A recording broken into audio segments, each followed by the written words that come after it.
سورہ مائدہ میں فرمایا گیا ہے شیطان کا ہتھ کنڈا سب سے بڑا کیا ہے؟ انما یرید الشیطان ان یوقع بینکم العداوۃ والبغضاء، شیطان کا سب سے بڑا حربہ یہ ہے کہ وہ تمہارے مابین دشمنی اور بغض پیدا کر دے۔ یہ شیطان کا سب سے بڑا حربہ ہے۔ انسانی اخوت ہے، برادری ہے، بہن بھائی ہیں، اب ان میں رخنے ڈالنا، شوہر اور بیوی کے درمیان جدائی کرانا،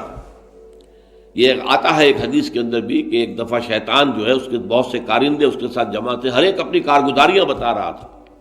میں یہ کر کے آیا ہوں، میں یہ کر کے آیا ہوں۔ تو ایک نے کہا میں شوہر اور بیوی کے درمیان ناچاقی پیدا کر کے آ گیا ہوں۔ تو شیطان نے اسے شاباش دی کہ تم نے سب سے اچھا کام کیا۔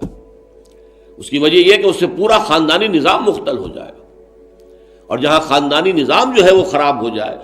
تو پھر اس معاشرے کے تباہ اور برباد ہونے میں زیادہ دیر نہیں لگتی۔ تو یہ در حقیقت شیطان کا جو حربہ ہے ان یوقع بینکم العداوۃ والبغضاء، تمہارے مابین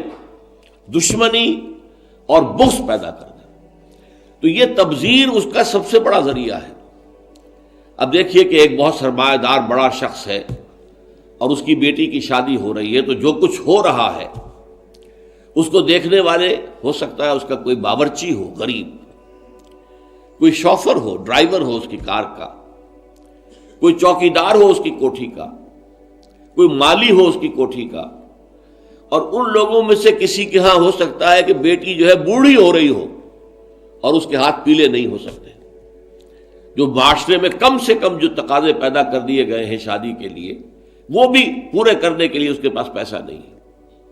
اب یہ سارا جو وہ دیکھے گا ریل پیل دولت کی، اور جو یہاں پر دولت لٹائی جا رہی ہے، تو اس کا نتیجہ کیا ہوگا؟ اس کے دل میں شدید احساس محرومی پیدا ہوگا، ہیوز اور ہیو ناٹس کا ایک شعور اور احساس اور ادراک پیدا ہو جائے گا۔ یہ مترفین ہیں، ہم محرومین ہیں، اور معاشرے کے اندر جب یہ احساس پیدا ہو جائے تو پھر اس معاشرے کا عطیہ پانچا ہو جاتا ہے۔ اس لیے شیطان کا جو عمل ہے کہ لوگوں میں بغض اور عداوت پیدا کر دیا جائے، تو تبذیر کے نتیجے میں بھی وہی شے حاصل ہوتی ہے۔ ان المبذرین کانوا اخوان الشیاطین وکان الشیطان لربہ کفورا۔ ہمیں تو یہاں تک حضور نے حکم دیا ہے کہ تم اگر اپنے بچوں کے لیے پھل لے کر آؤ تو یا تو پڑوس کے بھی بچوں کے لیے وہ پھل بھیجو ان کے گھر کے اندر، اور یہاں اگر تمہارے پاس اتنی ہی صرف مقدرت تھی کہ اپنے بچوں کے لیے کچھ لے آئے ہو، اس سے زیادہ کا امکان ہی نہیں تھا، تو یہ ضرور اہتمام کرو کہ ان کے چھلکے یا ان کی گٹھلیاں، آم آئے ہیں گھر میں تو آم کے چھلکے اور گٹھلیاں تو اپنے دروازے کے باہر نہ ڈالنا۔ تمہارے پڑوسی کے بچے دیکھیں گے کہ ان کے گھر میں آج آم آئے، انہوں نے آج آم کھائے اور ہمیں یہ میسر نہیں ہے،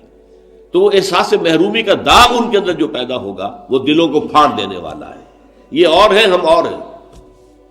من دیگرم تو دیگری، تم اور ہو ہم اور ہیں، ہم کوئی ایک امت کے لوگ نہیں ہیں،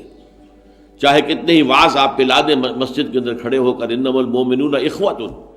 لیکن جب یہ شکل ان کے مشاہدے میں آتی ہے تو وہ کبھی ماننے کو تیار نہیں ہوتے کہ یہ گھر والا جو ہے یہ بھی میرا بھائی ہے۔